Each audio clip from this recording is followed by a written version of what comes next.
海贼王里那些奇奇怪怪的悬赏令，除了有山治独特的手绘通缉令，布鲁克的演唱会海报改成的悬赏令，红发的堪比自拍的悬赏令，还有凭悬赏令抓不到真人系列的悬赏令。作为将星之一的克利驾，其实是一个还有点痞帅的精神小伙，但是他悬赏令照片的长相不能说是和他毫不相干，但也可以说是天差地别。因为克利驾很怕疼，要么就是躲在饼干士兵里面，要么就是让饼干士兵去干这些脏活累活，因而悬赏令上的照片就成了克利驾的饼干士兵。克利驾的无限饼干能造出来一国家，这玩意儿那也是可以实现的。如果这样抓他，那属实能把海军给抓懵逼。所以仅凭悬赏令能抓住克利驾真人才是有鬼了。同样还有弗兰奇的第2张悬赏令，明明是弗兰奇将军的头，和克利驾一样等同于弗兰奇的马甲，而且是黑犀牛和弯龙坦克组装合体出来的形态，平时绝地3尺也找不出来啊。再加上弗兰奇的那个百变发型是更加硬核，何况弗兰奇还有用头发把头给包住的那一招，别说第2张悬赏令了，就算用第1张把它放在人堆里，那恐怕也难找。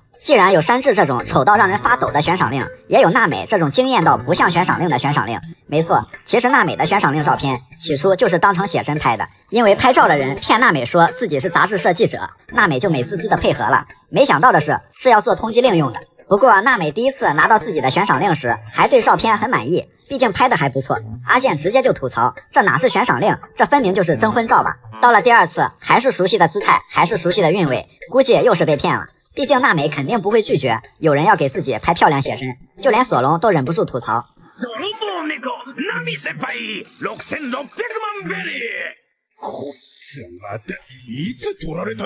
而且娜美因为悬赏令过于美艳，后来还有个海军因为悬赏令照片而喜欢上了娜美，不惜搁置任务当面表白。大多数人悬赏令奇怪的点都是在照片上，而乔巴不一样，是更深层次的邪门。乔巴的2次悬赏令都有棉花糖出现，作为一只驯鹿，鹿角、鹿皮、鹿肉什么的都不只值50倍利吧，就连棉花糖也不只是这个价。也就是说，把照片里的所有东西分别拆开，分别所对应的价值都远远高于50倍利，但是只要把它们组合在一起，贴上乔巴的名字，它就值50。乔巴太难了。不过呢，当时乔巴巨大化后，连伙伴们都是第一次见，何况更不知情的海军，50就50吧。后来德岛一战，乔巴打了圈酱油，赏金还翻倍了。蛋糕岛篇又是变大又是挡大妈，乔巴心想，这下总该认识我了吧。结果1分不涨，说好的越努力越幸运，这不是欺负老实鹿吗？海贼王的右腕冥王雷利，年轻时的雷利在那个阳光明媚的日子里，敢跟着还是该溜子的罗杰出海征战四方。雷利不仅是罗杰的第1个伙伴，两人也是从无到有，造就了一个时代。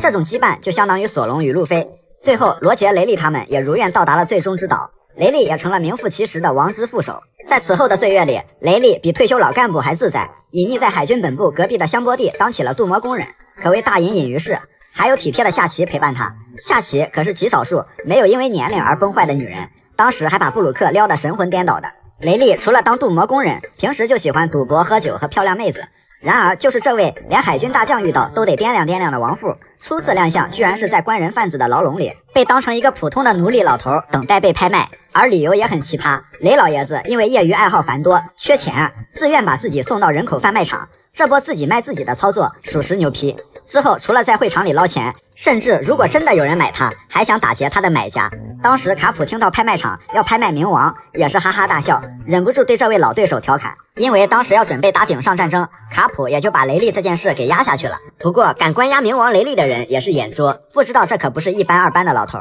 在人鱼凯米被这帮人蹂躏之时，雷利便使用霸气轻松放倒了这个粗鲁之人。身边的巨人对此还很诧异，雷利则是非常低调，称自己只是个镀膜的老头子，比较喜欢年轻漂亮的女孩而已。嘴上这样说，当然不仅如此，其实当年雷利海上遇到危险时，小巴曾经救过雷利一命，而罗杰海贼团和尼普顿也是老交情了，雷利对人鱼和鱼人们是很亲切。之后路飞等人大闹拍卖会场，还一拳暴打了天龙人。喝光了身上的酒的雷利也只好出去看看热闹，有些破烂的披风，强者标配的腿毛和拖鞋。当他看到受伤的小巴后，强大的霸气瞬间震晕了抓捕逃犯的侍卫，横扫会场的霸气，在场的所有人不禁目瞪口呆。雷利和路飞第一次见面，他看到了路飞头上无比熟悉的草帽。虽然雷利隐居一处，但对外面的世界了如指掌。曾经香克斯提到的这位叫路飞的少年，果然有点东西。雷利终于等到他了。雷利用流鹰取下捏爆了凯米的爆炸项圈，让大家离开这里。但是路飞暴打了天龙人，性质恶劣，气得战国脑仁疼。身为大将的蒙奇帝黄猿请求出战，在路飞一伙被大将逼入绝境之时，雷利及时赶到化解了危机。为了让草帽一伙逃离，老雷和老黄无比默契地展开了剑术对决。雷利宝刀不老，将黄猿的脸划出一道口子，而担心着草帽一伙的雷利面对大将也占不到太多便宜。此时熊突然闪到雷利面前，说道：“我和老黄我是革命军的人，一切按剧本行事。”之后草帽一伙人被熊挨个拍飞到世界各地。黄昏来临，老黄也不想加班，于是抓了几百个小海贼回去糊弄交差了。在顶上战争之后，雷利偶然得知了路飞与女儿岛有微妙的联系，而夏奇更是凭直觉猜到了女帝已经爱上了路飞。在这个世界上，比预见未来更高级的见闻色是女人的直觉。就这样，雷利一人游过了海王类扎堆的无风带，到达女儿岛，并阻止了路飞仓促与伙伴们重聚。以他们现在的实力，无非是再次送人头。不久之后，雷利、路飞、慎平三人重返马林凡多。在两人的掩护下，路飞敲响了奥克斯大钟，并在白胡子震出的裂缝中投下一束花，以示缅怀，向伙伴们传递了重聚时间由3天变成2年的信息。路飞明白了，只有不断变强，才有实力保护自己想保护的人，于是决定潜心跟雷利进行长达2年的修炼。为了不影响路飞，雷利还把上头的女帝给支开了。知道雷利是为了路飞好，女帝也只能眼睁睁地看着路飞钻进深山老林中。雷利将三色霸气的使用心得一一传授给路飞，在雷利的悉心教导之下，路飞的实力突飞猛进。2年后，草帽一伙都有了质的飞跃。看到这一幕的雷利也是无比激动。路飞举起双拳感谢雷利，78岁的老爷子不禁流下热泪。回想起和路飞2年间的点点滴滴，又看到路飞如今的成长，雷利是不舍，但更多的是欣慰。他亲自为徒弟送行，冥王2字吓得追击的海军双腿发软。向顶点前进吧，雷利如是说道。想当年，他也曾是那个满腔热血的少年啊。起航了，雷利。罗杰的那句话似乎还在耳边回荡。虽然雷利不会跟随新时代的人扬起风帆，但他却以另一种方式重新起航了。海贼王里的那些嘲讽大师，大刀小刀身上带，出门春游做棺材，大刀划船砍炮弹，小刀一把指虐菜。没错，此人正是酷爱种地养狒狒的鹰眼米霍克。早在海上餐厅就早早登场的世界第一大剑豪，不知何时就养成了虐菜只用小刀的习惯。索隆一直都想找鹰眼单挑，在这里终于遇到了心心念念的鹰眼大神。鹰眼不光是老凡尔赛了，还随身配有小道具。鹰眼很不屑的拿起胸前挂着的十字架小刀，并装作很为难的语气说身上没有比这更小更烂的刀子了。这不屑又自信的嘲讽还没开战就让索隆心态微微崩溃。再加上后来鹰眼凭一把小刀挡住了索隆多次进攻，鹰眼就嘲讽索隆为弱者。然而在索隆不畏生死的狼灭之势下，鹰眼渐渐对索隆的看法改变了，到最后直接就对索隆表达了赞赏之意。果然，只要内心是个狼灭，再诛心的嘲讽也起不了作用。还有喝茶、划水、剪指甲、口挖以内嘴边挂的黄猿。他这个见到敌人就好可怕好怕怕的口头禅，至少在当中将的时候就有了。当时是处理阿龙在岛上报复社会，老黄撂下一句好可怕，回头就把阿龙给秒了，送推进城了。后来在香波地，那就是一口一个好可怕，一脚一个超新星，虐的这几个个个过亿的主爬都爬不起来。再加上黄猿从内而外的那种划水气质，消极怠工的状态，一脸的无所谓。除了责法那一次，就感觉每次他都只用一妞妞实力来打架，大多时候还都是在演，还老是口挖一美好可怕，就把别人给嘲讽的明明白白的。借网瘾中心凯所长那一招怎么看怎么像平 A 的雷鸣八卦，一棒子就把4档路飞给抡漏气了。本来吧，输给4皇没什么，不曾想凯多把路飞打昏之后，还不忘扔下一句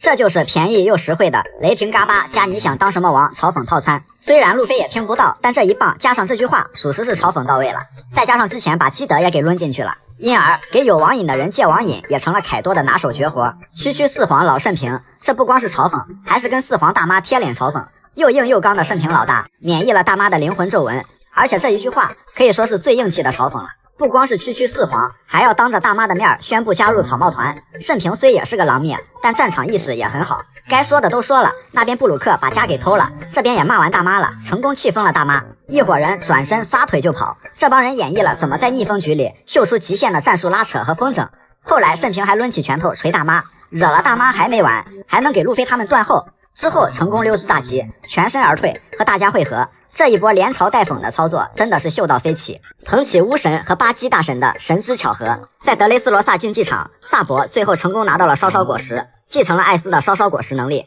兴奋的萨博上来就一招火拳，先练练手，下面这一池水在高温之下蒸发殆尽，强大的破坏力直接把竞技场的地表给打穿了。而此前在竞技场的地下还发生了一件大事，就是乌索普下晕了砂糖，使其果实 buff 消失，拯救了所有被砂糖变成玩具的人，因而乌索普也被人称为乌索普船长。海尔丁将乌索普高高举起，供众人追捧崇拜。如果这个时候再有点氛围烘托烘托，那就更好了。正巧萨博在上面把地表给打穿了一个大洞，一股圣光从天而降，洒在了乌索普大神的身上。上苍显灵，这个男人难道就是上天派下来的使者？在场的所有人在这束奇迹之光下目瞪口呆，对神乌索普更是膜拜的五体投地。萨博的这一记只想试试威力的一拳，没想到将这里的膜拜仪式推向了最沸腾的时刻。此时的乌索普本来就被辣椒丸搞得不行了，又被这帮人折磨的命都快没了，因为连说话的力气都即将耗尽，口吐芬芳的话在圣光之下却被人误听成了让我来指引你们，大家更是无比激动，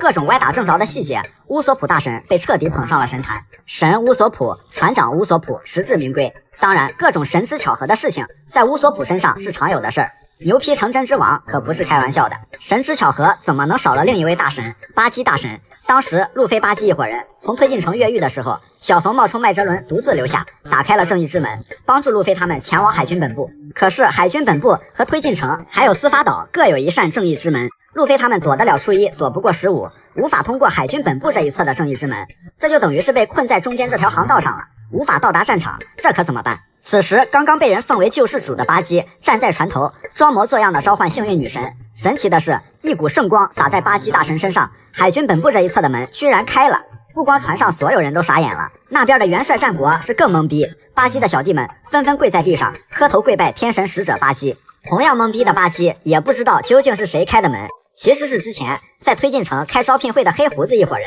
也想来海军本部，手下的拉菲特就催眠了动力室的海军军官，并下达指令，只要看到海军的船就放行。碰巧路飞他们也是抢着海军军舰，先他们一步过来的。让拉菲特始料未及的是，居然顺便给路飞一伙人行了方便，而这个漏还被巴基大神成功捡到，直接让巴基的大神称号的含金量更足了一分。这两位大神之前从没有想到过自己会被奉为神，但天意如此，他们被赋予了最强霸王色运气，是上帝选择了他们。那些年草帽团错过的大宝藏，草帽一伙曾经有过多次大富特富的机会，但每都以奇葩的操作失之交臂。曾经在空岛上准备离开的时候，路飞之前在大蛇肚子里发现了一些黄金制品，什么十字架、黄金剑，瓶瓶罐罐的。虽然这帮人都是些二代头衔傍身，但没有人跟钱过不去啊，这东西就没有嫌多的。于是路飞就趁鸡不鸣狗不叫的时候，把娜美和其他人叫醒，去大蛇肚子里捞黄金。一帮人兴奋的打包收拾准备好，趁空岛人没发现之前溜之大吉。可不曾想啊，罗宾在空岛人那里得知，人家为了感谢，要把这么大一根黄金柱子送给草帽一伙。路飞他们捡来的这几袋黄金，后来都能换出来3亿贝利，这么一大坨，真不知道能换出多么恐怖的数字。然后当空岛人在罗宾的带领下把这黄金柱抬来的时候，远看黑压压一片人，气势恢宏。路飞他们做贼心虚啊，第一时间想到的就是这是空岛人来追杀了。路飞他们不光大惊失色，还背起黄金撒腿就跑。后面的罗宾和空岛人属实看懵逼了，空岛人还以为他们要学雷锋做好事，不图回报，这就可劲追。路飞他们还以为空岛人扛着大炮来追了，这就可劲跑。最后成功错过了能用好几辈子的财富。几个人把捞来的黄金换成了3亿贝利，乐开了花。如果娜美知道了他们曾经错过了几百亿的黄金柱，那得是什么心情？在恐怖3维船的时候，佩罗娜偷偷把宝藏藏在了桑尼号上，后来想带着财宝跑路，结果人被大熊一巴掌给拍飞了，钱留下了，草帽一伙直接捡漏。其中有个不得了的东西，就是这个闭环。路飞单纯觉得戴上它很酷，就沦为了饰品。这可是超级宝藏约翰宝藏的藏宝图啊，里面的财宝恐怕不止一根黄金柱那么简单了。结果后来在推进城，路飞和巴基患难与共，巴基还把这个闭环的秘密说漏嘴了。不过路飞并不在意，为了达成统一战线，路飞就把这个闭环送给了巴基。路飞不在乎这是什么玩意儿，巴基可太在乎了，这正是他一生追求的东西。于是乎，路飞再次错过了一个天文数字的财富。不知道娜美如果知道了，又被憨憨路飞带了节奏，会是个什么心情？后来在渔人岛，卡里布把人家龙宫王国的藏宝库给盗了。不过只要战后国民没事，区区财宝何足挂齿。尼普顿对这些财宝也没有看得太重，于是就许诺娜美，如果能追回财宝，那就都归你们好了。娜美见钱色霸气瞬间开启，把路索香一个个踢下去，追回卡里布。好在卡里布刚刚被路飞打下来，肚子里的财宝散了一地，得来全不费功夫啊。结果遇到了大妈团的人来渔人岛要点心，路飞见义勇为，就把财宝来抵这一次保护费，并且向四皇大妈宣战，说愚人岛由我来保护。路飞这个操作是很牛批，不过那么多财宝一股脑全送了，在手里还没捂热乎呢。如果这些都不算什么，那他们丢过最值钱的就是那艘大德索罗号黄金地的旗舰，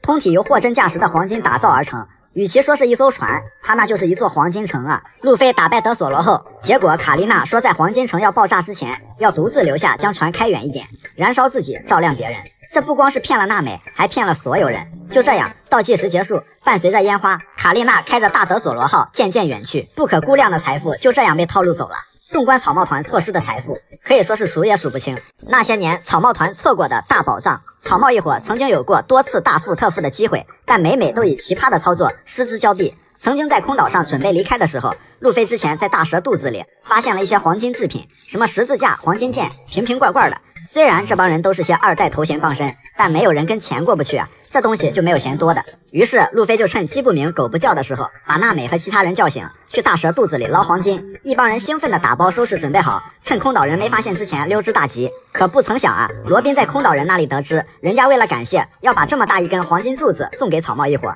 路飞他们捡来的这几袋黄金，后来都能换出来3亿贝利，这么一大坨，真不知道能换出多么恐怖的数字。然后当空岛人在罗宾的带领下把这黄金柱抬来的时候，远看黑压压一片人，气势恢宏。路飞他们做贼心虚啊，第一时间想到的就是这是空岛人来追杀了。路飞他们不光大惊失色，还背起黄金撒腿就跑。后面的罗宾和空岛人属实看懵逼了，空岛人还以为他们要学雷锋做好事，不图回报，这就可劲追。路飞他们还以为空岛人扛着大炮来追了，这就可劲跑。最后成功错过了能用好几辈子的财富。几个人把捞来的黄金换成了3亿贝利，乐开了花。如果娜美知道了他们曾经错过了几百亿的黄金柱，那得是什么心情？在恐怖3维船的时候，佩罗娜偷偷把宝藏藏在了桑尼号上，后来想带着财宝跑路，结果人被大熊一巴掌给拍飞了，钱留下了，草帽一伙直接捡漏。其中有个不得了的东西，就是这个臂环。路飞单纯觉得戴上它很酷，就沦为了饰品。这可是超级宝藏约翰宝藏的藏宝图啊，里面的财宝恐怕不止一根黄金柱那么简单了。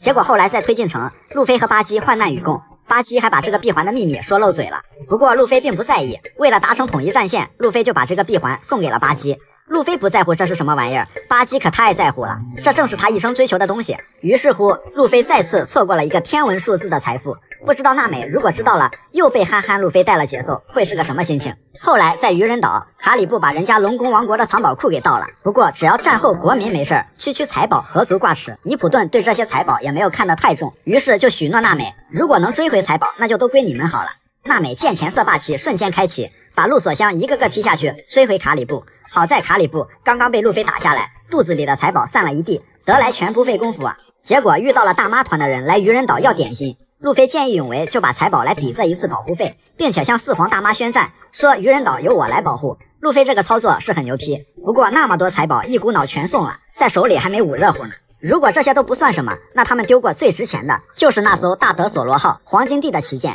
通体由货真价实的黄金打造而成。与其说是一艘船，它那就是一座黄金城啊！路飞打败德索罗后，结果卡丽娜说在黄金城要爆炸之前，要独自留下，将船开远一点，燃烧自己，照亮别人。这不光是骗了娜美，还骗了所有人。就这样，倒计时结束，伴随着烟花，卡丽娜开着大德索罗号渐渐远去，不可估量的财富就这样被套路走了。纵观草帽团错失的财富，可以说是数也数不清。海贼王、戈尔蒂、罗杰，有的人活着，但他已经死了；有的人死了，但他依旧活着。海贼王罗杰的身影，要么出现在20多年前，再往前的时间轴上，要么出现在片头曲里，甚至是出现在香波地的群众演员中。但他留下的意志和那顶草帽却一直活着，影响了一代又一代人。罗杰临死前，刑场上的一问一答开启了大航海时代。他可以让无数人奔向广阔的大海，趋之若鹜，也可以让一个小孩燃起心中的正义之火。海贼王罗杰顺从自己的意愿，笑着死在了处刑台上。时间拨回到50多年前，一把火烧了别人家，但自己的船丢了的罗杰，遇到了偷了别人的船，但自己的家被别人烧了的雷利。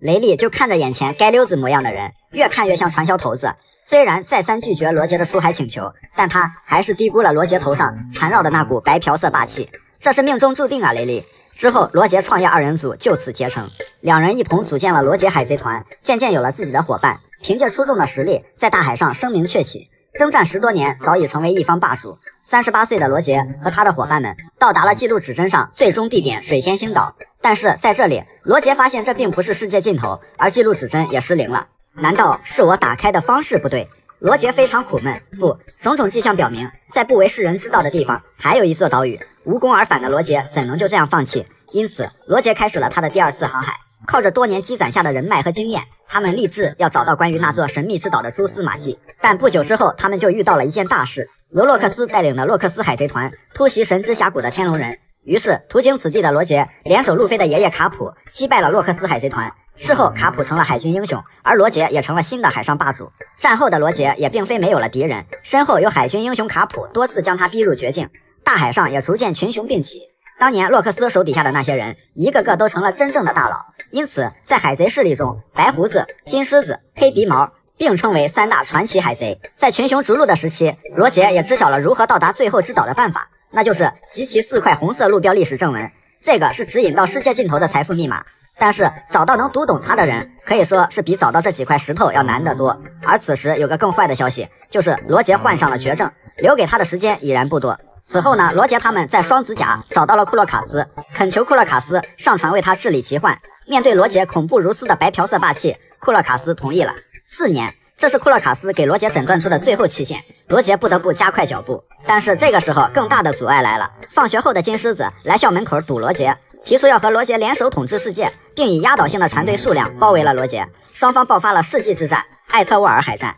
倒霉的金狮子被突如其来的暴风雨打得人仰马翻，船队损失殆尽，自己也获得了永久的限定款头饰。罗杰是摆脱了绝境，但是如何破解历史正文依旧是个棘手的问题。但他从报纸上得知了一个叫光月玉田的家伙加入了白胡子海贼团，神秘的身世和超群的实力让罗杰对此人有了兴趣。在一座岛屿上，白胡子他们和黑鼻毛他们打了一场遭遇战，双方激战3天3夜，最后从群架打成了宴会。当罗杰说起历史正文的事后，光月玉田居然可以看懂那些文字，这可让罗杰兴奋不已啊！不惜下跪磕头，请求白胡子把玉田借给自己1年。白胡子岂能容忍别人夺走自己的船员？可虽不情愿，玉田却对罗杰和他的计划饶有兴趣。就这样，罗杰成功白嫖到自己计划中最关键的一块拼图。在玉田得知罗杰还剩下1年期限后，罗杰这一伙人一路顺风顺水，先后从渔人岛、和之国、佐乌和大妈那里拓印齐全了4块航路历史正文。但是在前往最终之岛前，船上的实习生巴基高烧不退。为了不耽搁宝贵的时间，好兄弟香克斯决定留下来照看巴基。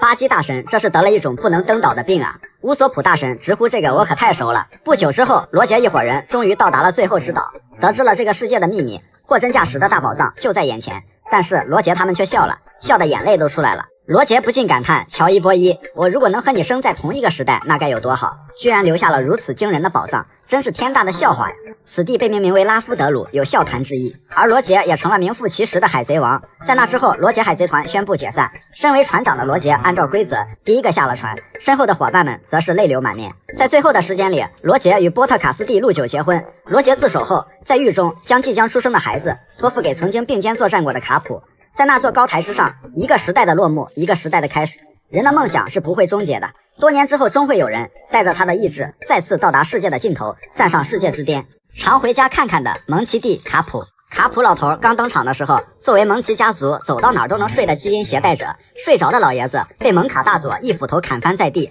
因而也就有了刀神约瑟夫、剑圣强尼、斧皇蒙卡、四皇猎人西格以及近海之王东海五皇的梗。但是梗归梗，卡普挨了这一斧子，除了放了点血，确实屁事儿没有。卡普何许人也？跟战国、泽法、赫同期的老海军。从泽法的经历来看，他们这帮人都是身经百战，从死人堆里爬出来的佼佼者。作为海军英雄，战功卓著不说，他本人只要一出手，对于海军士气的提升，那是比啦啦队还立竿见影。卡普的英雄称号呢，出自38年前神之谷一役。当年海上最强大的洛克斯海贼团可谓是全明星阵容，除了洛克斯，还有白胡子、金狮子、凯多、大妈都在其中。而这4个人后来也都成了顶尖强者。当然那时候凯多还只是个实习生，再加上船上风气不好，窝里斗，白胡子更是对此嗤之以鼻，几个人根本玩不到一起去。虽说是难逢敌手，但是如同一盘散沙，最终在袭击了天龙人的船队后，被卡普联手罗杰击败于神之峡谷，直接散伙。而卡普也被授予了海军英雄的称号，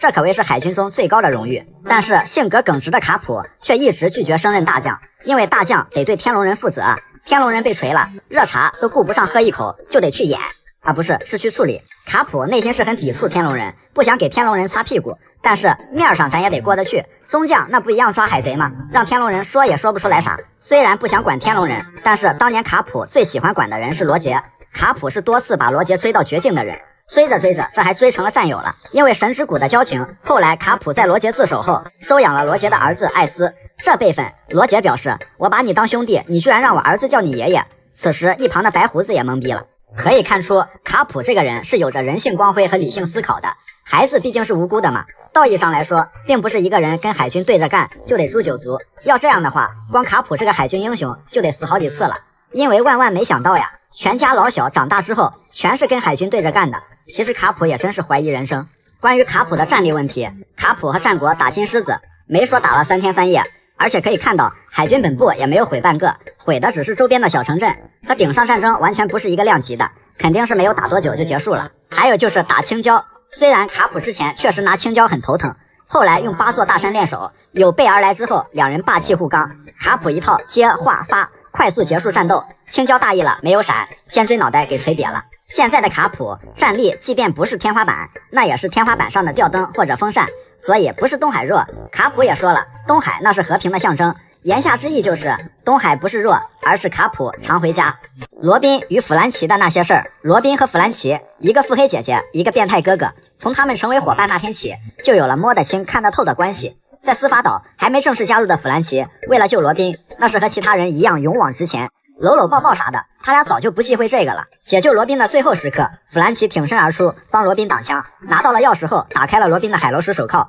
完成了解救罗宾的关键一步。再回到梅利号的时候，路飞和乔巴被可可罗婆婆扔回来，摔了个4仰8叉，罗宾则是被弗兰奇稳稳接住，率先替身后的山治完成了梦想。之后呢，何止是搂搂抱抱，罗宾作为回馈，废话不多说，就用最简单粗暴的方式逼迫弗兰奇上了船。之后的两人的关系呢，就似乎变得更加微妙了起来。在香波地被熊拍飞后，罗宾来到劳动王国，在沦为囚犯的这段时间里，罗宾的劳工编号是3926，正巧是弗兰奇的生日3月9号和罗宾的生日2月6号的组合。难道这里想表达的是缘妙不可言？2年后，罗宾在桑尼号前与弗兰奇重逢，虽然这里有长达半分钟极度尴尬的时刻，不过2年后的罗宾弗兰奇的关系显然是比好闺蜜还要好上那么一丢丢丢。在大家冲入渔人岛的时候，因为涂层掉落被卷入了海流中，旱鸭子们仿佛是被扔进了滚筒洗衣机里，毫无挣扎之力。此刻就会想到捞尸大队队长慎平的重要性。不过还好，路飞他们被人鱼所救，罗宾则是被弗兰奇抱上了岸。弗兰奇这是救了罗宾好几次不说，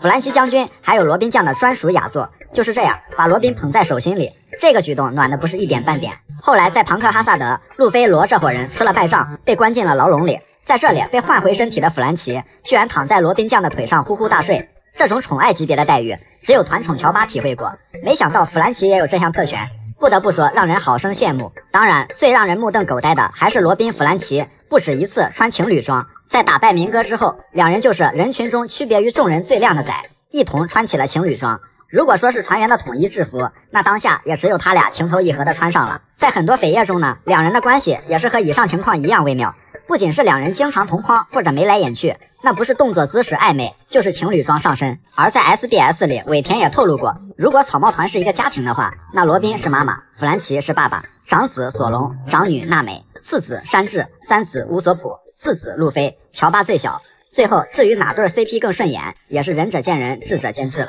海贼王里那些小迷弟们的骚操作，除了像巴托洛米奥这种造了一艘融入了草帽团元素的海贼船，还有像乌索普的小迷弟雷欧以及东塔塔小人族。后来他们把自己的船取名为乌索兰杜号，并且船头的装潢是乌索普扭转德岛战局的惊世表情包。当时雷欧代表小人族战后加入了草帽团的麾下，做了5号船船长。不过他们的精神领袖正是带领他们下晕砂糖的乌索普大神，而乌索兰杜号也体现了他们对巫神的崇高敬意。一起把乌索普看作救世主的还有6号船船长巨人海尔丁。海尔丁和他的巨兵海贼团本来是属于巴基的巴基速递派遣公司的，而且是很重要的组成部分。因为乌索普的个人魅力，最后加入了草帽麾下。巴基大神这是被乌索普大神稀里糊涂的挖了墙角啊！当巴基大神得知了这个消息时，也是极度懵逼啊！这意味着蒸蒸日上的公司要面临业绩下滑，这也可以看作是乌索普大神和巴基大神的间接 PK。巫神一战封神，收获众多迷弟，造成的连锁反应居然还波及到了其他领域。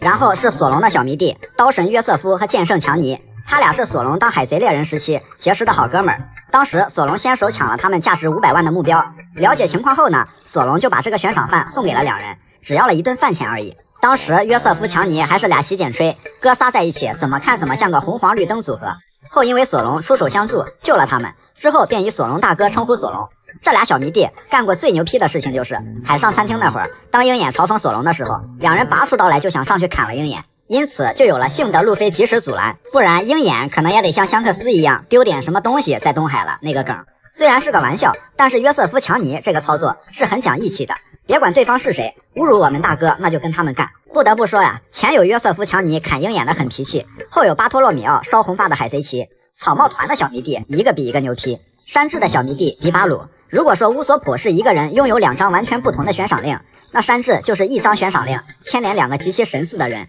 而且迪巴鲁一开始因为这张悬赏令，人在家中坐，锅从天上来，他是非常痛恨山治的。山治表示，我的悬赏令是很抽象，但是我靠，还真他妈有这么抽象的人存在啊！关键名字还是我的名字呀！所以这俩人一见面仿佛就是血海深仇。迪巴鲁被无比羞愤的山治整容踢直接给踢成了一个帅哥。事后变帅的迪巴鲁不仅消除了对山治的仇恨，还成了山治和草帽团的小迷弟。后来在香波地帮助草帽团寻找凯米的下落。在路飞他们被分散的2年里，除了熊守护着桑尼，迪巴鲁也率全部伙伴誓死保卫桑尼号，最终让那些绑架集团的阴谋没有得逞，而且一直以少东家称呼山治，可以说是非常忠心的小迷弟了。此外，路飞还有一群很特殊的小迷弟和小迷妹，在阿拉巴斯坦遇到的功夫海牛，一身武艺傍身，当时把乌索普给揍趴下了，后来被路飞制服，就集体成了路飞的徒弟。功夫海牛因为顶上战争后，从报纸上看到了师傅路飞的消息，因而模仿路飞，在胸前画了个叉叉疤。而且这海牛老大还会武装色霸气，功夫不俗，手下还有海兽海贼团，一群小可爱勇闯新世界，可以说是非常可爱励志了。路飞是个人上人，路飞当年划着一艘小船出海，兜里没有钱，身边没有人，船上只有一个桶。原本以为路飞只是一个无依无靠的小海贼，原来是一个各种后台傍身的人上人。能多次把罗杰追到绝境的海军英雄卡普是他爷爷，被世界政府忌惮的称之为世界最凶恶罪犯的革命军老大龙是他爹，四皇红发是他的引路人，海贼王的右腕冥王雷利是他师傅。光是这几个人就囊括了海贼、海军、革命军3大势力的塔尖人物。2年前有哥哥艾斯出手相助，2年后有哥哥萨博保驾护航，可谓江湖不是打打杀杀，江湖那是人情世故。小机灵鬼凯撒和路飞对决的时候，本来吧反派就死于话多，然后凯撒这货还牛皮哄哄的在路飞面前跟路飞比背景拼后台。凯撒说自己的后台是四皇凯多和七武海明哥，嘲讽路飞这些人他都惹不起。路飞二话不说，一拳就抡凯撒脸上了，把凯撒的牙给打掉了2颗，鼻子还锤骨折了。本以为凯撒能消停点了吧，没想到他以为路飞没听清楚他的后台，爬起来又说了一遍，然后又挨了路飞贴脸一拳。路飞表示虽然出来混不怎么提背景，但是这货非要磕背景，哪来的自信？因此在路飞这里，不管别人后台硬不硬，只看自己肚子饱不饱，只要把饭干到位，对方有什么后台他都敢锤。光是七武海、老沙、莫利亚先后倒在路飞的拳头之下，被凯撒引以为傲的明哥在那之后也倒了。熊是路飞自家叔叔，罗和慎平是路飞自家好兄弟，女帝呢干脆直接就是现场单方面认卡普当爷爷，巴基是手中的替罪羊，连鹰眼都成了索隆的师傅。前前后后11名七武海，一半以上不是被路飞锤了，就是跟蒙奇家沾亲带故。而路飞还可以很镇定的得知和说出自己的背景。早在路飞得知龙是自己的爹的時候，在场的所有人皆是目瞪狗呆，唯独路飞只觉得原来自己还有个爹哦。小伊万还想用老大龙的名字吓一吓路飞。没想到少主就在眼前啊！路飞那让人意想不到的背景，加上稀松平常的语气，着实是把小伊万给吓傻了。而且在路飞这里，对方是不是四皇，有没有这个头衔都一样，从白胡子那儿就敢当面出言不逊，但是获得了白胡子的赏识，何况还是自家哥哥的老爹。跟新报道的四皇黑胡子结仇已久，后来又惹了四皇大妈和凯多，新世界四皇惹了仨，剩下一个还是自己的引路人，最后自己还当上了五皇。之所以赤犬每年都孤独的吃年夜饭，因为海上势力中不是路飞的手下败将，就是突然的沾亲带故，如果都不是，那就揍飞他。千万不要跟路飞比背景，世界乱不乱，路飞一家说了算。娜美是个有钱人，娜美的有钱人属性不是说有多么腰缠万贯，而是精打细算的本领和各种赚钱的办法，那简直是花样百出。主要是作为草帽团的老婆大人，掌管着财政大权和大家日常零用钱的分配大权，草帽团的航海士兼会计。早在东海混的时候，娜美就有了小贼猫的绰号，偷拐抢骗的手艺算是绝活，靠勤劳的双手发家致富，其实是专门偷海贼的东西。当然，娜美的目的，这是想从阿龙手里赎回大家的村子，迫不得已而为之，当起了女街溜子，然后用8年时间凑够了1亿贝利。要知道1亿贝利，2年后可以等价交换100万只乔巴，那得是一个村都是堆积如山的乔巴。光是想想，这已经是一笔巨款了。更何况娜美还是个小女生的时候，就能有快速增长的财富，属于名副其实的富婆了。不过最后阿龙勾结老鼠上校，把娜美的钱给骗走了，弄哭了王路飞的航海士，被路飞连人带家一起给干废了。老鼠上校也被打成了耗子尾汁。正式加入草帽一伙的娜美，还是没落下精湛的手艺，在上船之前，把村里人的钱包啥的都给顺走了，启动资金这是妥妥的有了。如果只是这样，那还算不上有钱人，用钱生钱才是赚大钱的精髓。于是，在罗格镇，精明的娜美就看到了索隆想买刀的这个商机，就提出要给身无分文的索隆放10万贝利的贷款，而且是高利贷，算上本金加利息要还3倍。尽管索隆凭实力白嫖了2把刀，但是娜美还是没有忘记这件事。索隆说明明10万贝利一分不少的给你了呀，娜美表示是男人就要遵守约定啊，其实不还利息也可以，那必须得娜美说什么就去做什么，只能2选1，逼得索隆哑口无言，只能按吩咐去做。不得不说，娜美这笔买卖一分不少，还多了个能使唤的人，这波不亏。除了靠手艺和放贷，还需要靠头脑和气势。后来草帽一伙在空岛上捞来了几包黄金下来嘛，在水之都准备换成贝利。老板呢，看着这几个人呆头呆脑的，给出了1亿贝利的收购价，就这都把路飞和乌索普高兴坏了，开始考虑这钱该怎么花了。娜美不愧是老江湖啊，这东西值多少钱他能不知道吗？老忽悠都忽悠不住他，一脚就砸桌子上了。1. 我这儿有一个1亿的悬赏犯。2. 拒绝接受这个鉴定。3. 再敢胡说八道，脑袋搬家。3句话把估值直接抬到了3亿贝利，直接暴发户啊！娜美还可以靠天生的优势赚钱，那就是卖福利。在阿拉巴斯坦澡堂，一帮人趴那儿偷看娜美微微洗澡，然后娜美并没有一丝恐慌，开价一个人看一次10万贝利，那招驯服之拳直接就放倒了包括路飞和乔巴在内的所有人。除了这些，娜美还不会放过任何赚钱的机会。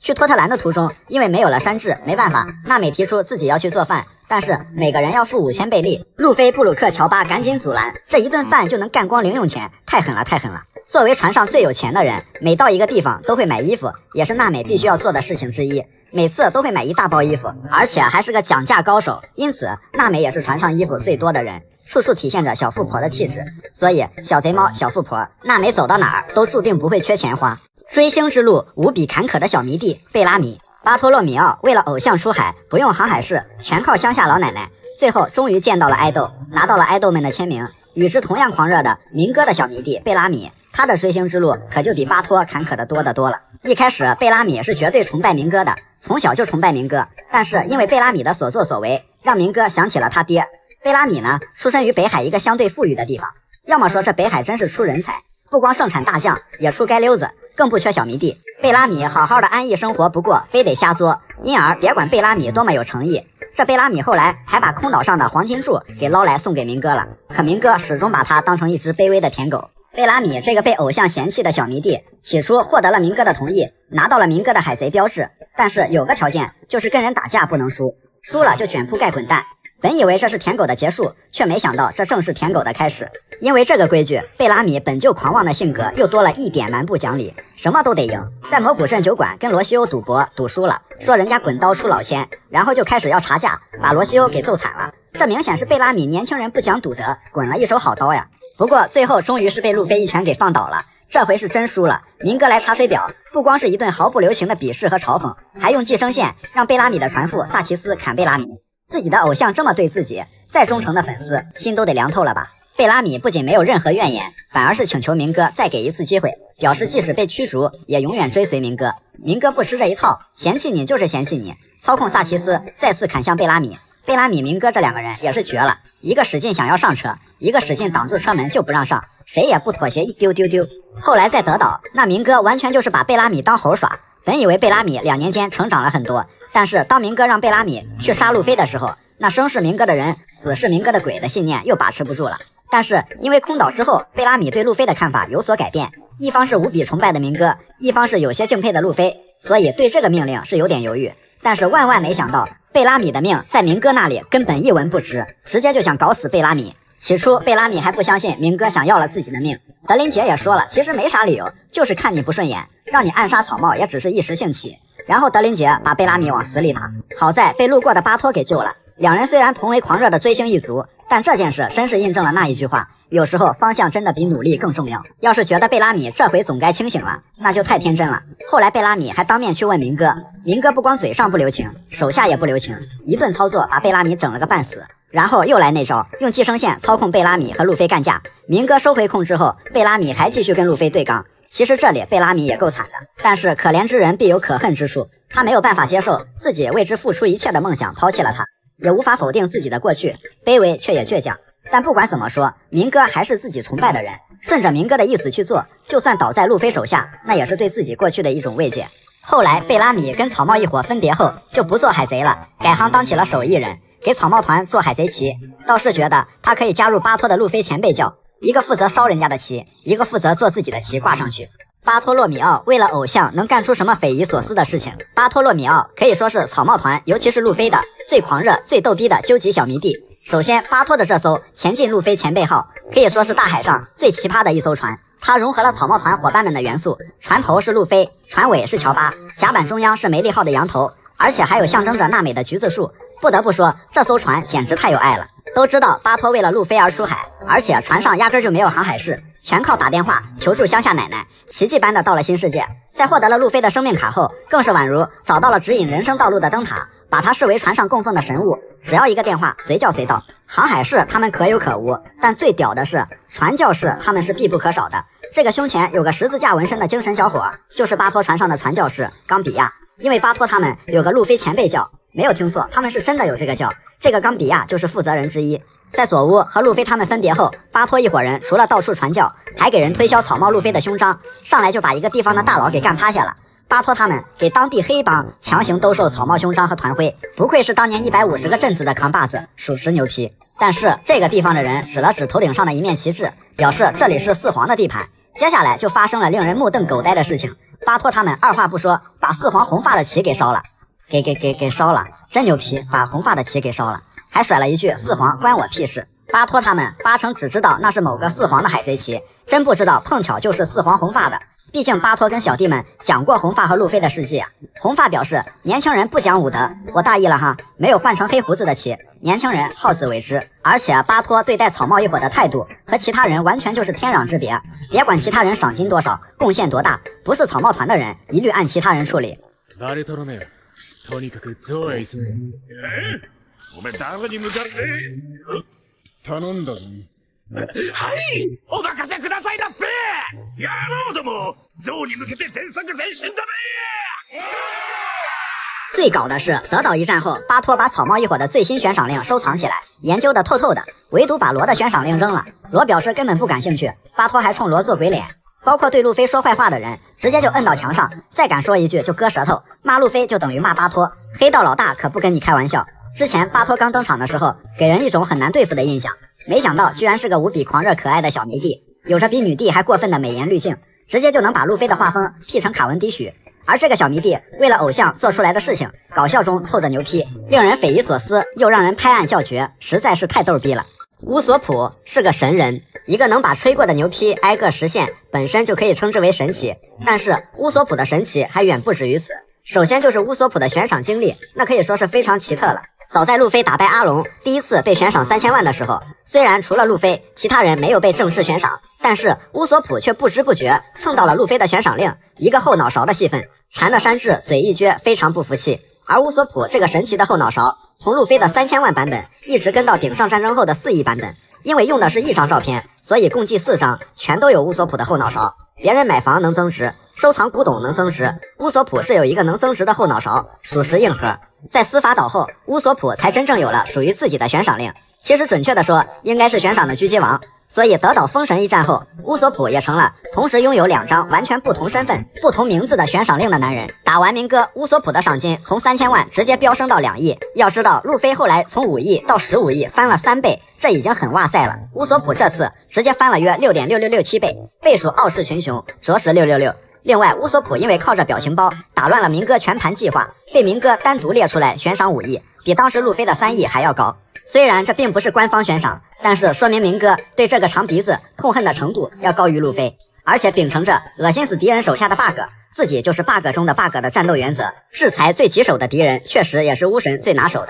在小花园，三哥把索隆、娜美、薇薇给控住了，一度以为胜券在握，但是乌索普机智的想到了用高温和火克制三哥的蜡烛，最后成功融化了让草帽团陷入困境的蜡烛蛋糕。在司法岛超远距离狙击，海军的小步枪因为射程有限还还不了手，不光是把海军给整懵逼了，还直接送了个钥匙快递，配合弗兰奇完成了解救罗宾的关键一步。后来又吓懵了差点把草帽一伙团灭的佩罗娜，乌索普这是开局疯狂跑路，转身一战封神，这事儿放在他身上可谓是家常便饭，这一看就是玩曲线救国的高手。一套海楼石把牛皮哄哄还想跑路的凯撒从天上甩了下来，这是活捉了明哥的商业根基，先后2次吓晕了明哥的统治根基砂糖，其中一次被封神还喜提8000部下，第2次在线觉醒见闻色，也救了差点被砂糖变成玩具的路飞和罗。所以明哥是真的想亲手掐死乌索普，能用硬核运气废了巴卡拉的果实运气，卧薪尝胆报废了巴雷特的机甲，助路飞一臂之力打败巴雷特。胆小归胆小，但是神助攻这一块乌索普是拿捏的死死的。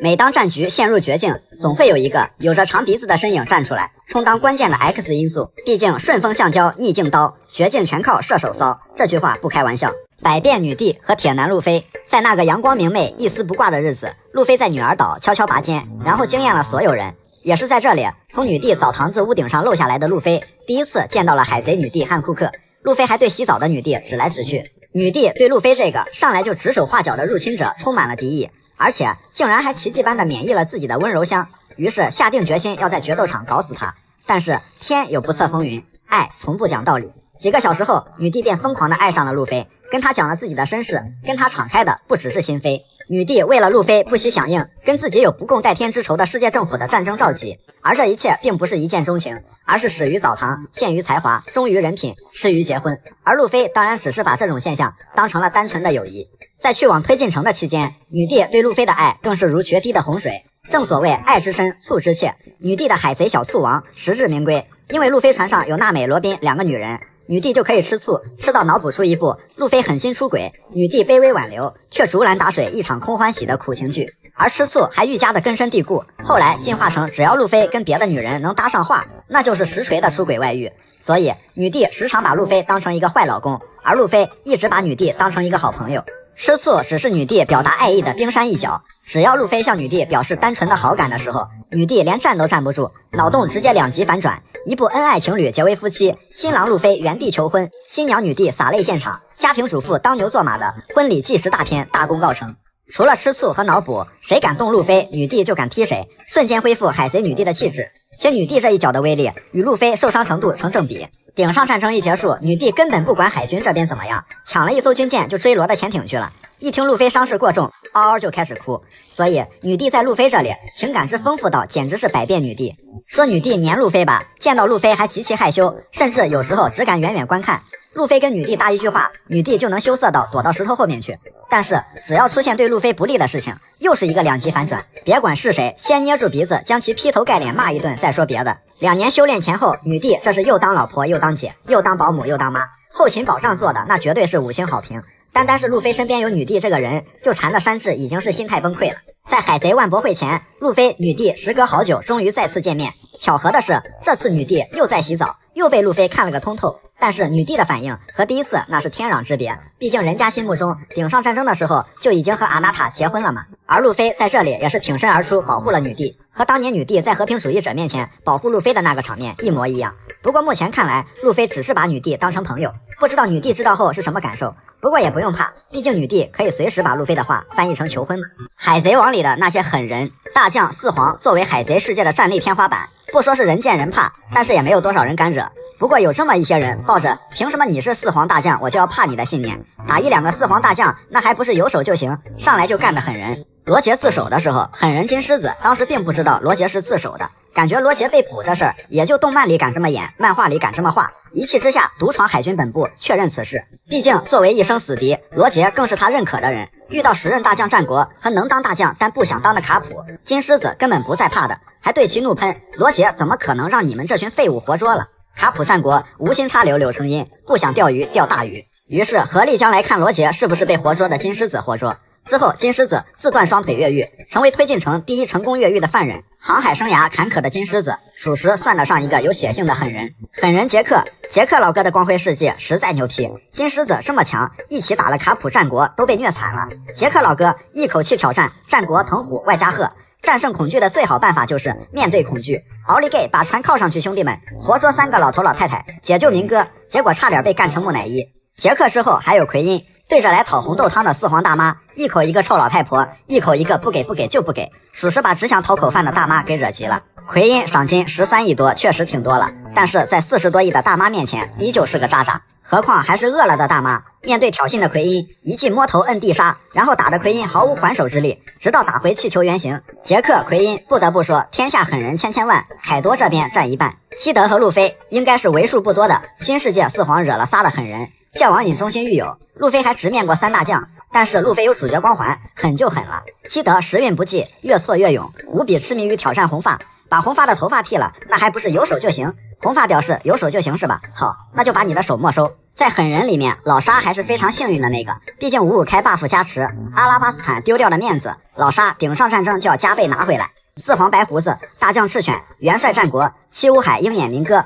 只挑有牌面的怼，最后只是破了点皮，流了点血，惹了一个遍还能全身而退，悠哉悠哉的看报纸。当然，在海贼世界里，想当一个狠人，需要无比的勇气和魄力，毕竟人不狠，站不稳，即便是被打得头破血流，也要狠一个看看。路飞的打工人经历，打工人、打工魂，打工才是人上人。在进入伟大航路前，路飞便早已体验了何为勤劳的打工人。为了阻挡海军的炮弹，想用身体将其弹开，不料中途玩砸了，角度歪了，直接把哲夫老板卧室的屋顶给炸漏了。就这样，路飞被人家要求强行留店打工1年，把一个沙雕吃货放在厨房，那完了。别人是拼命打砸，路飞是拼命打碎，洗出来的盘子倒是挺多的，就是没一个还能完整的在人世的，洗一个碎一个。照这么下去，可谓是凭一己之力带崩3路。赶紧把路飞撵走，别洗盘子了，还是拖地去吧。这地总不能拖碎了吧？哎，千万不要让路飞走动，尤其是厨房，他一走看见吃的就得上手抓，不然之后山治也不会把冰箱锁起来了。大厨们实在是心态崩溃。然后这地还没拖，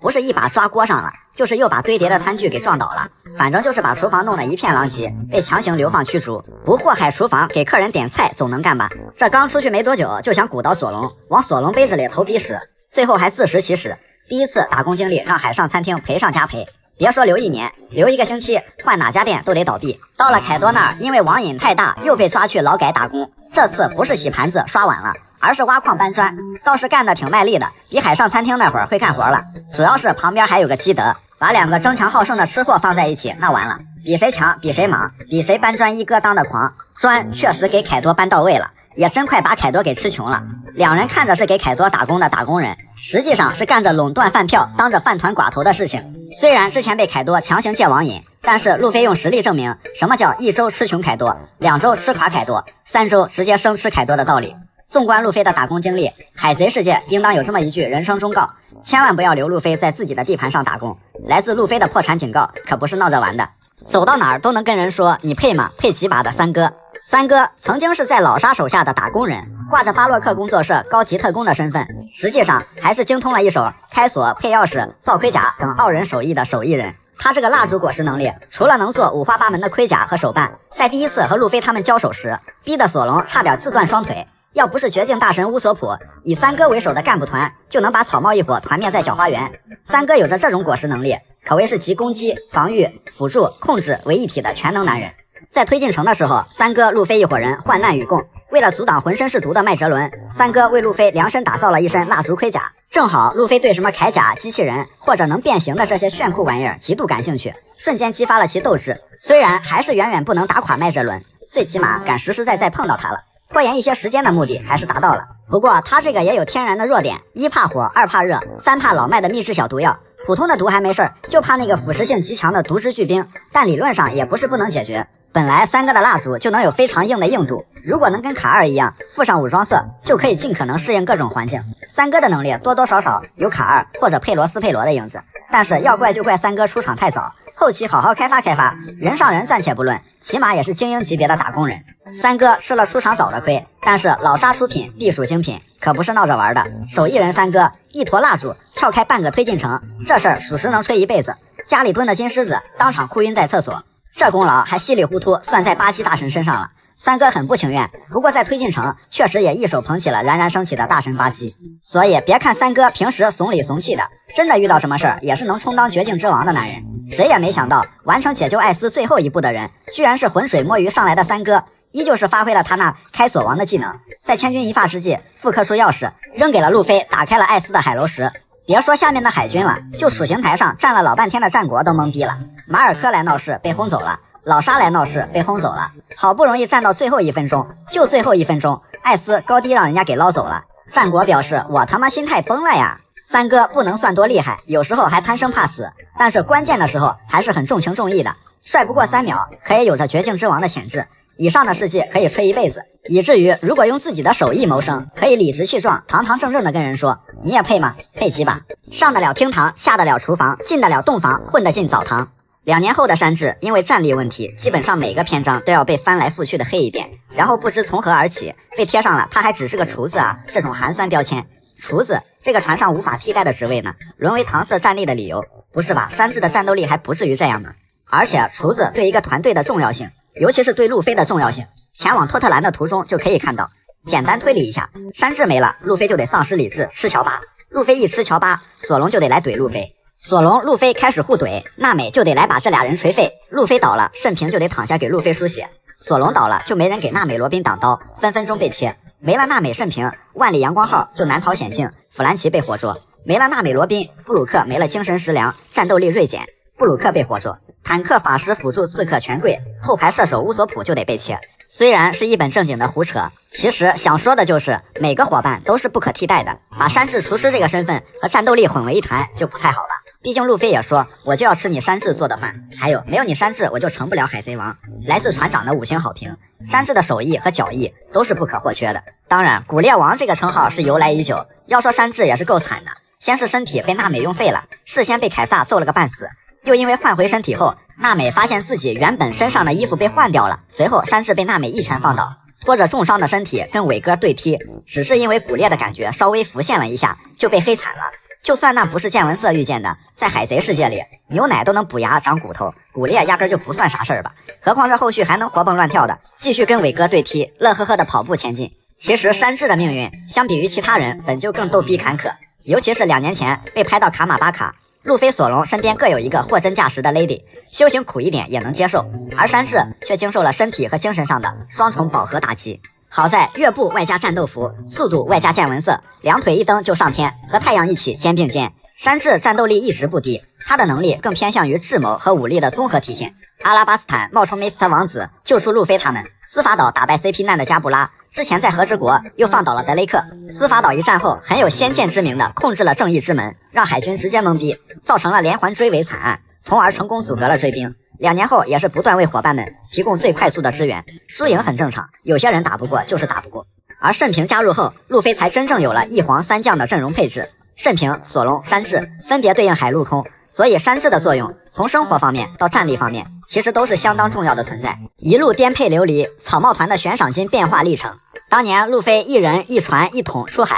在开局1个桶，队友全靠捡的指导方针下。 路飞很快有了自己的旗帜和伙伴，在东海阿龙乐园击败了悬赏2000万贝利的阿龙，再加上之前锤过蒙卡、巴基和克里克，路飞初次悬赏3000万贝利。而乌索普大神就是大神，听过蹭吃蹭喝的，还没见过蹭悬赏令的。乌索普神奇的后脑勺从此被载入史册。在进入伟大航路前，组成了草帽创业5人组，一路披荆斩棘，勇往直前。在阿拉巴斯坦，路飞直接就放倒了一个七武海老沙，索隆击败梅斯特万，路飞赏金升到1亿贝利，索隆也有6000万。 再加上8岁时就被悬赏7900万的罗宾将玩一样的上了船，此时全团已有3人被悬赏。刷过了山高皇帝远的空岛副本后，因为没有什么人知道，也不在世界政府的管辖内，因此没有被悬赏。但是捞了价值3亿贝利的黄金，对路飞他们来说也是爽得够够的。接下来就是全体坐火箭的时刻，为了从 CP 难手里营救罗宾将，草帽团不惜与世界政府为敌。 乌索普一炮射穿，烧毁了世界政府旗帜。草帽一伙把崇尚铁块无敌的 CP 难逐一击破，至此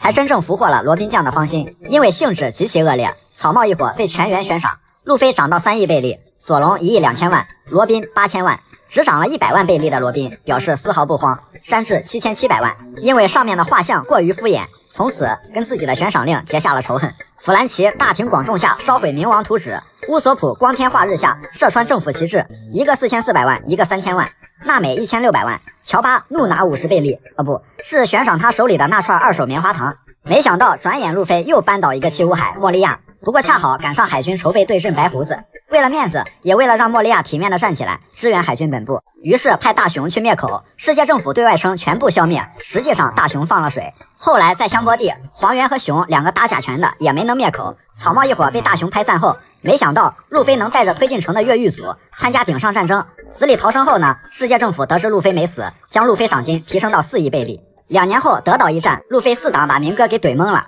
团灭明哥一大家子，路飞涨到5亿，索隆3亿2千万，乌索普2亿。大神当时排全团第3部说，因为过于搅屎，之前明哥那边直接赏5亿，山治1亿7700万，罗宾1亿3000万，弗兰奇9400万，布鲁克8300万，娜美6600万，乔巴直接翻倍，暴涨50倍利，来到100倍利。看来2年期间这棉花糖也涨了不少钱。与世界政府为敌，接连扳倒七武海还不能完，为了抢回山治，直接怼4皇大妈。战后有2人被悬赏，路飞飙升到15亿，当事人路飞还少看了1个0，差点羞愤而死。世界政府也是实在，不知如果少写1个0，路飞就得郁郁而终。山治涨到3亿3千万，超越索隆，再加上之前平安归来带着4亿3800万的盛平老大，目前草帽团市值已经超过30亿。顶上战争秀全场的越狱5人组，一个资深的道场老大老沙，一个鱼人圈的扛把子盛平，一个摸鱼划水但总能出其不意的巴基，一个从不正经打架但总能虎口脱险的小1万。顶上战争前的路飞都是和索隆、山治他们配合，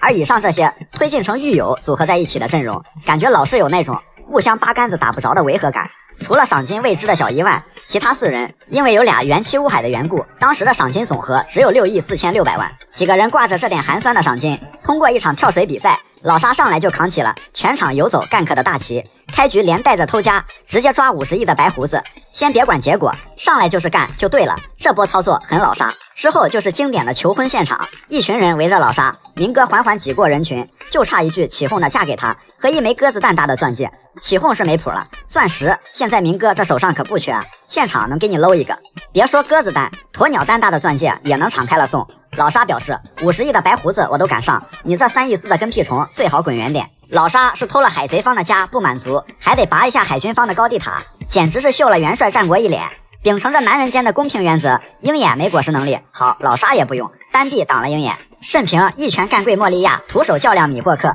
全场踢皮跑支援，一会儿保护路飞勇往直前，一会儿又跟白胡子并肩作战，没事再送个快递件，海流过肩快递员。巴基一波现场开直播的骚操作，气得老战国浑身发抖。你说你过去干他吧，大可不必；不管他吧，口红涂鼻子，甚是嚣张，还能站桩不动让鹰眼砍。虽然不能把鹰眼怎么样，但是恶心一下他这个世界第一大剑豪还是绰绰有余。最后这几个人还打了一个小配合，有小1万前排牵制赤犬，在这里被赤犬蓄力的一拳直接给怼到脸上了，赤犬一拳命中靶心，没想到根本屁事没有，一张浓妆面具完美解决，1个字绝。同时也给盛平救走路飞拖延了时间，虽然又被赤犬追到，一拳摁回了冰层上，但是老沙一把杀刀来救场，干脆利落的将赤犬拦腰斩断，继而将盛平路飞刮飞到天上，直接送到了迷迷糊糊路过的巴基大神手上。在巴基奇迹般的躲过了赤犬的技能后，在蒙奇蒂黄猿的掩护下，完成了这次神圣的接力赛，让盛平路飞得以脱险。最佳第6人一定要颁给用心良苦的老黄，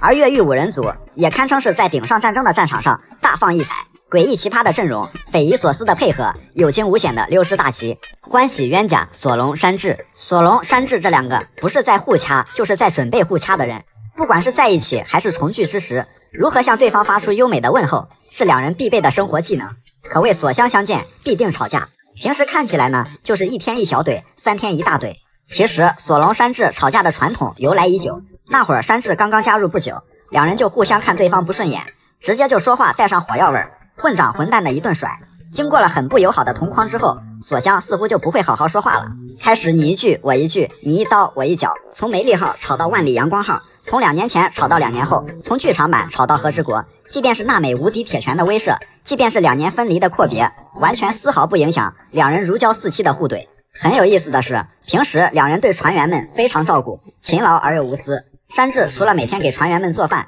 对2位女士更加关爱有加。索隆不仅危难关头时经常为2位女生挡刀，还非常的宠乔巴，但是一旦将这2个人单独放在一起，那就没治了。双方突然变得对彼此极度小气苛刻，只要是有那么一点点可以炫耀的东西，就是臭脸一甩，以这件事为圆心，以伟大航路为半径，开始互相嘲讽。2年重聚，索隆第1个到达集合地点，这一点对其他人只字不提，唯独把第7个到达的山治给嘲讽的脑袋瓜子嗡嗡的。因此在索隆那里，山治本就五花八门的外号又锦上添花，7号这个名字也成了最瞎人诛心的外号。反过来，山治在万国之后拿到最新悬赏令的时候，不对比任何人，第一件事就是想到索隆赏金多少，一听比自己少1000万，那高兴的比在渔人岛大呼找到奥布路的时候还激动。当然，如果2个人只是单纯的斗嘴吵架，那顶多算十足的冤家，不用多言的默契才是能将所向升华的精髓。在跟分槽头比赛时，虽然也是从开始怼到最后，但索隆山治那一招空军爆裂踢的合体技，凭借山治的腿力和索隆的臂力完美配合，